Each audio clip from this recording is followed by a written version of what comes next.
Hey everyone, welcome back. Um, so in the previous video, I talked about Bernoulli trials. And a Bernoulli trial has only two outcomes, either success or failure. The probability of success is P, and the probability of failure is 1 minus P. Today we're going to take that further and look at what happens if you do that trial over and over and over and over and over again.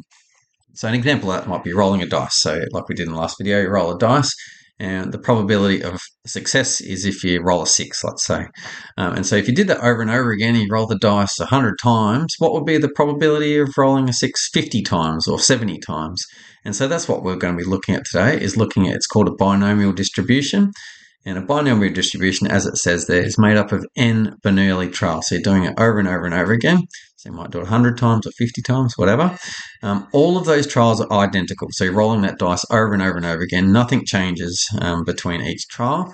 And all the trials are independent of each other. So rolling a dice, every single dice roll is independent. There's not like your tree diagram where one thing affects the next thing that happens along in the tree.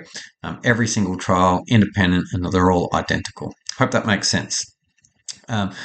So if a discrete random variable x has a binomial distribution, so if it has what we set up the top there, being identical and independent of each other, then how we write it like that down there. So that capital X, what we've had this little squiggly line to say that it has a distribution which is binomial, and I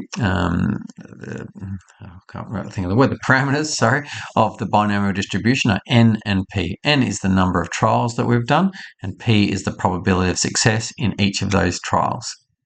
Okay, hopefully that makes sense. So that's just how we write it in terms of notation. X, well, how you say it, X has a distribution which is binomial, parameters n and p. So in green here, this is the important part, and it'd be good to be able to pick this apart. If you want to have a look at this in action, then maybe go back a couple of videos when we did sort of a tree diagram looking at a discrete probability distribution.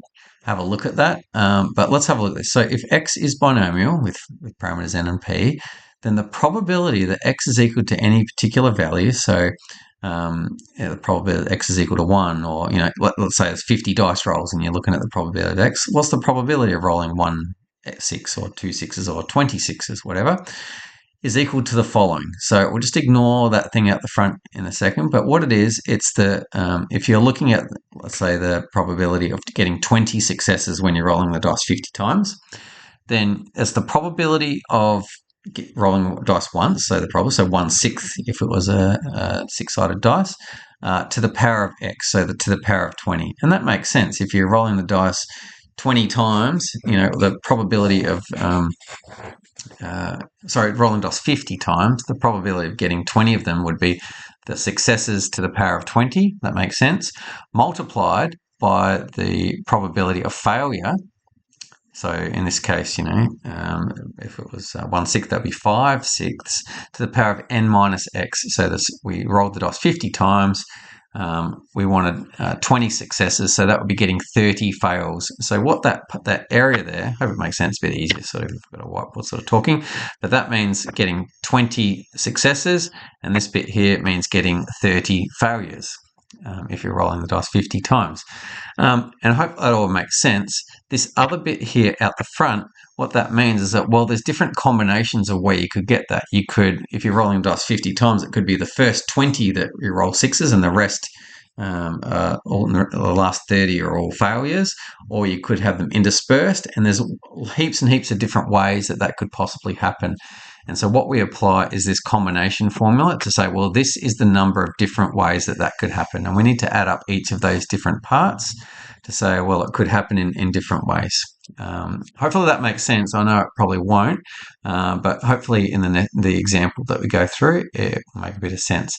That there in blue down the bottom, that's the formula for combinations. So if you've got n items and you're choosing x of those, the number of different ways that we can arrange those is n factorial over n minus x factorial multiplied by x factorial. So that's the formula for combinations, because we can arrange the successes and fails in any number of ways. that is the formula. I hope that makes sense. Let's do an example to try to sort of lock down that. Oh, just in blue there, I said if order is not important. So if you just asked what's the probability of rolling 20 sixes out of 50, the order doesn't matter. It could be, like I said, the first 20 that were sixes or the last 20 or the middle 20 or broken up all over the place.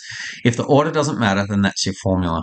If the order does matter, then you actually need to multiply your probabilities in order, but I'll show you what that means in a second. So just be careful. Just make sure the order is not important when you're asked a certain question. Let's have a look at an example. So it's known that 70% of people love Hungry Jacks. I myself love Hungry Jacks. It's my favourite takeaway. I love it, particularly a bacon deluxe. So 3 random people. So we get out in the street and ask 3 random people if they love Hungry Jacks or not.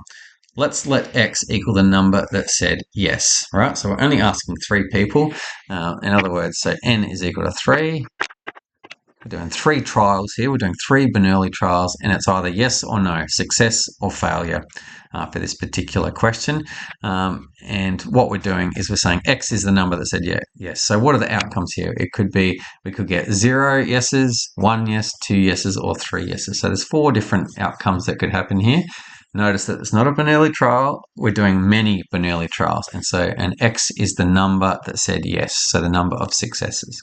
Hope you can sort of see the difference there.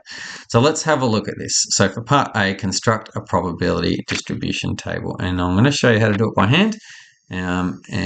But then pretty quickly we're going to go to CAS because you'll see it is awful by hand, unless it's really simple.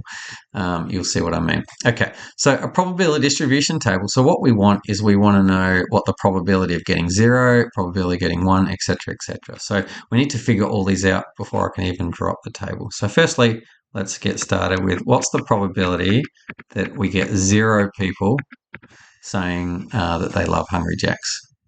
Okay, so our formula is CNX. So let's do this. So combination. So if we have 3 people, that's a 3, sorry, and what's the combination, and my X here is 0, all right? X is 0 here, that there, X is 0. And so combination 3, 0, and we've got probability of success. So success was 0.7. That's on any given person, it's 0.7 chance that they'll say yes, and that is 0, okay? Because X is 0, then we raise that. So in other words, and then 0.3 is 1 minus P, so that's the other height. That's a chance of failure. And so here we've got N minus X from the formula there. So N was 3, X is 0, so that's to the power 3. And what we're sort of looking at is like, okay, so this is sort of saying that bit there is saying 0 successes and 3 fails. I hope that you can sort of see what's going on there, okay? Now, by hand, what you'd need to do is you need to go, okay, combination 3, 0, that's equal to 3 factorial over 3 minus 0 factorial, 0 factorial, multiplied by 1, because that's 0.7 to the power 0, multiplied by 0.3 all cubed. And you'd need to put that in your calculator and then find that answer. And that will give you the probability of X is equal to 0. Okay. I'm not going to do that because I couldn't be bothered, but you could definitely go do that. Just out of interest, 3 factorial is here. That there, 3 factorial over 3 factorial, that's all just going to be equal to 1 anyway.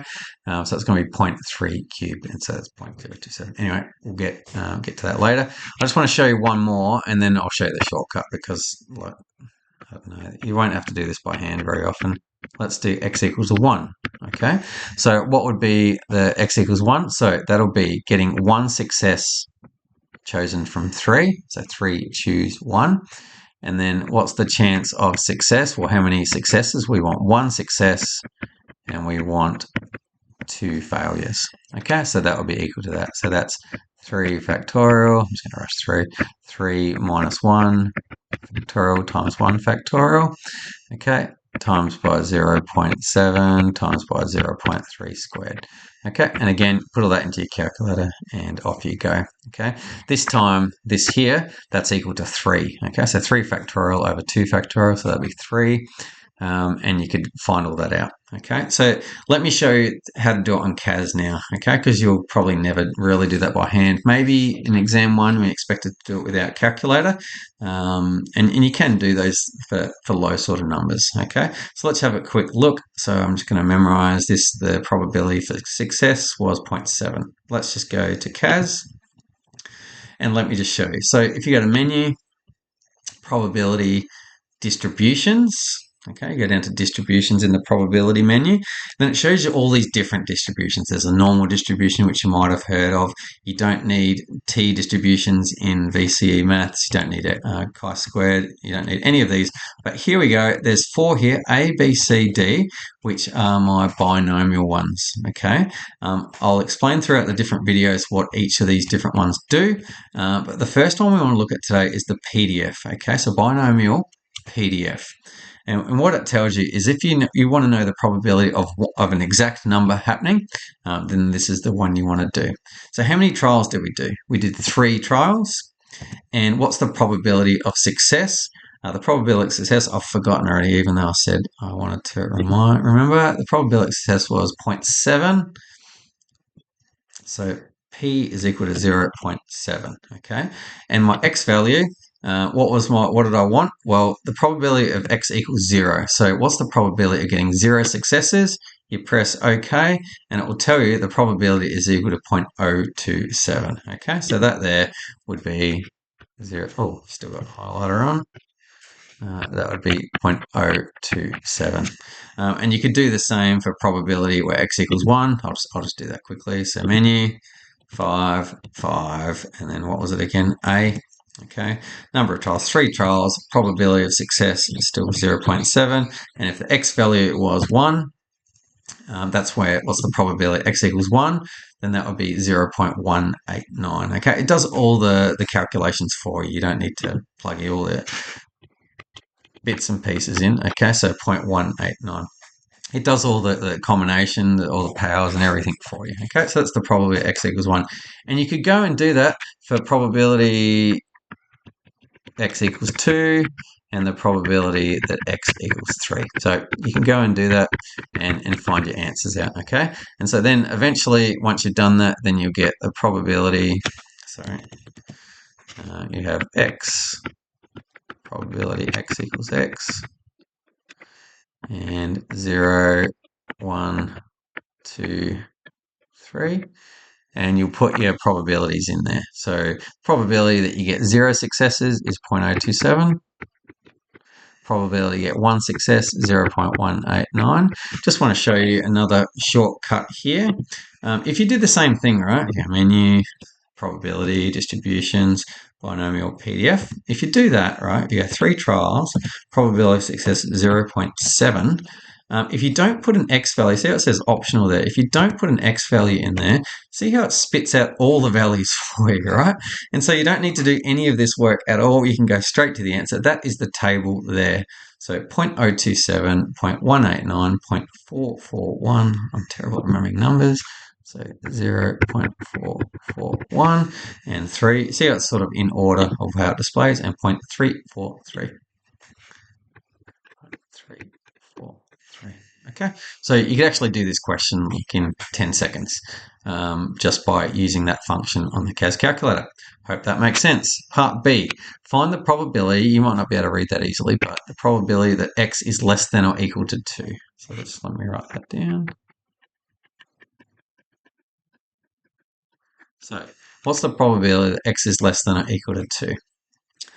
If you ask this when you're not allowed to use your calculator, this is what you'd have to do. The probability that X is less than or equal to 2 is all of these things here. Okay, so there's all the probabilities that are less than or equal to 2. And so what you do is you go, that's the probability X equals 0, plus the probability X equals 1, plus the probability that X equals 2. Okay, so we could go through, add those 3 things up together, and you'll get an answer there. Okay, And so, but I just want to show you again the calculator function. So if you already had the table, that's easy. Just add up those three, no problems whatsoever. If you didn't have the table, you just got asked this question outright, then what you do is you go menu, probability, distributions, and we want to do the next one here. So the PDF, that tells you the probability that a particular value will get chosen. Okay, that you'll get, that's the value of it coming out. The binomial CDF, that's the cumulative. And what cumulative means is it adds up as it goes along. Okay. And so what we're going to do is this one, because what we're doing in this question is we want to add up all the probabilities between 0 and 2. We want to add up all those bits and pieces between 0 and 2. So it's cumulative. We want to add them all up. And so in here, we do the binomial CDF and we do the same things. So we do 3 trials. Probability of success was 0.7. The lower bound, what's the smallest value that we want to add up is 0. What's the upper bound? The highest value that we want is 2. So it's going to add up everything between x between 0 and 2. And we click on OK, and it will just give us the answer straight away, which is 0.657, which is, I'm just going to double check it, 0.657. So the calculator is saying if you add up those three things, and that should be equal to 0.027 plus 0.189 plus 0.441. If I have just a quick scan of that, 0.6, yeah, I think that'd probably be right. Looking at that, that looks about right. So there's a couple of shortcuts for the calculator there. Last question, find the probability that the first person says yes and the last two say no. Just a quick note here is that you can only use this formula if the order is not important. Hopefully you can see in this particular part here that there's an order that needs to happen here. The first person says yes and the last two say no. Okay, so we can't actually use this formula for part C, but it turns out that it's actually pretty easy. So what we want is we want the probability what is it? I've forgotten again. First person says yes, the last two say no. So we want the probability of success and then fail and then fail. Okay, I think that's right. Just let me double check the question, make sure I've got that right. Yes was a success, wasn't it? Yep, yes is a success. So we want success, fail, fail. Okay, and the probability of that happening is we just multiply the probabilities together. So the success is 0.7, then a failure is 0.3. Remember, these are all independent trials, so then we're allowed to use the multiplication rule. So success times fail, we get our trusty calculator, and 0.7 times 0.3 times 0.3 in that order, and it's 0.063. And that's our answer.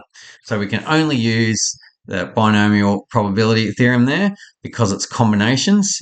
Order is important. We can only use that in green if it's just number in total, nothing to do with order. We don't care about the order. In this question, it cared about the order, so we must do that. Hope that makes sense. I'll see you in the next video.